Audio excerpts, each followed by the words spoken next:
ভালোবাসা কাকে বলে তা প্রমাণ করে দিয়ে গেল আমার এলাকারই দুইটি বোন। এক হলো রিয়া, দ্বিতীয় হলো তাজমিন। তারা এভাবে যে অকালে মৃত্যুবরণ করবে তা আমরা কখনো ভাবতে পারি নাই। আমাদের এই যুগে যে তারা এরকম একটা সিদ্ধান্ত নেবে তা কখনো তারা ভাবেনি। তাদের কিন্তু দুইজনেরই কিন্তু একটি করে মেয়ে আছে। রিয়ারও একটি মেয়ে ছিল এবং তাজমিন যেও এরকম ভাবে একটি মৃত্যুবরণ করছে তারও কিন্তু একটা মেয়ে ছিল। কিন্তু তারা ভালোবাসা এরকম পাগল হয়ে গেছিল, তার জন্য তারা মেয়ের আর কথা ভাবে নাই।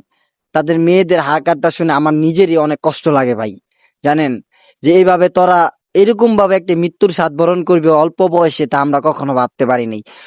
তো অন্তত তোদের বাবা উচিত ছিল তোদের মেয়েটা নিয়ে, কিন্তু তোরা তা ভাবলি না, তাই তোরা মৃত্যুর স্বাদ বরণ করে নিলি।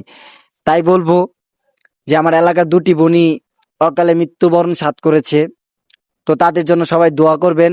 তারা যেন আল্লাহ তাআলা তাকে যেন জান্নাতবাসী করেন।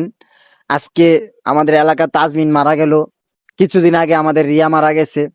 তাই বলি তাদের দুইজনের জন্যই সবাই দোয়া করবেন যেন আল্লাহ তাআলা তাকে জান্নাতবাসী করেন।